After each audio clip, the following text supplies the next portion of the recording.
બાળકોની શાળામાંથી વેકેશન પડે એટલે ફરવા જવાનો પ્લાન છે તો આ સમાચાર તમારા માટે છે.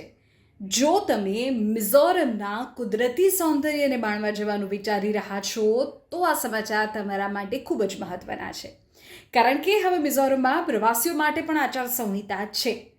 તમે મન પડે તેમ ફરી નહીં શકો, મન પડે ત્યાં ફોટો નહીં લઈ શકો. મિઝોરમમાં પ્રવાસીઓની વધતી સંખ્યાને જોતા રાજ્યની મુખ્ય વિદ્યાર્થી સંસ્થા મિઝો જીરલાઈપોલ એટલે કે MZP દ્વારા પ્રવાસીઓ માટે કડક આચારસંહિતા જાહેર કરવામાં આવી છે.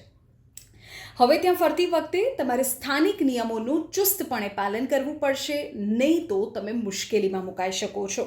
આ નિયમો શું છે તેની વાત કરીએ, પણ એ પહેલાં એ સમજી લો કે મિઝોરમમાં પ્રવાસન ક્ષેત્રે ખૂબ તેજી આવી છે, પરંતુ તેની સાથે સાથે સ્થાનિક સંસ્કૃતિ અને પરંપરાઓને નુકસાન પહોંચતું હોવાની ફરિયાદો ઉઠી છે.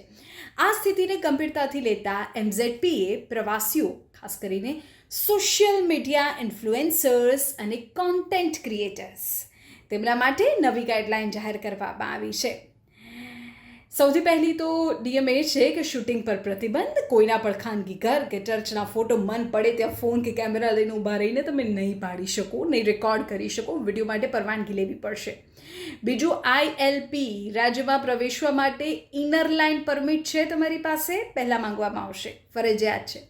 બીજું, ભ્રામક કોન્ટેન્ટ નહીં ચાલે. સોશિયલ મીડિયા પર મિઝોરમની સંસ્કૃતિ કે ધર્મને ખોટી રીતે અથવા તો તમારા મનમાં જે પરસેપ્શન છે તેના આધારે જો રજૂ કરશો તો કડક કાર્યવાહી થશે. રિયલ વાત કરો, તમને જે ગમે છે કે રીલમાં જે ગમશે એને. સામાજિક મર્યાદાનું પણ પાલન કરવું પડશે. સ્થાનિક લોકોની પ્રાઇવસી અને સામાજિક મર્યાદાઓનું સન્માન કરવું એ દરેક પ્રવાસી માટે અનિવાર્ય રહેશે. MZPએ સ્પષ્ટ શબ્દોમાં ચેતવણી આપી છે કે મિઝોરમની મહેમાનગતિને કોઈએ નબળાઈ ન સમજવી. ખાસ કરીને કોન્ટેન્ટ ક્રિએટર્સ વ્યૂઝ મેળવવા માટે ઘણીવાર પોતાને મજા આવે અથવા તો રીલમાં વધુ ચાલશે એવા ઇન્ટેન્શન સાથે ખોટી માહિતી ફેલાવે છે, જેને હવે સાંખી નહીં લેવાય. આ નિયમોનો ઉદ્દેશ પ્રવાસનને પ્રોત્સાહન આપવાની સાથે રાજ્યની ગરિમાને જાળવવાનું છે.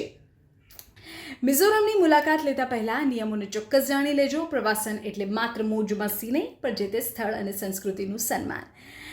તો શું તમને એવું લાગે છે કે મિઝોરમની સાથે બીજા રાજ્યો માટે પણ, ગુજરાત માટે પણ આવી પ્રવાસીઓ માટે એડવાઇઝરી જાહેર કરવી જોઈએ, કે જેથી ગુજરાતની સંસ્કૃતિની રિયલ વાત લોકો સુધી પહોંચે? ઇન્ફ્લુએન્સર્સ કે કોન્ટેન્ટ ક્રિએટર્સ માત્ર વ્યૂઝ માટે સ્થાનિક ગરિમાને નુકસાન ન પહોંચાડે?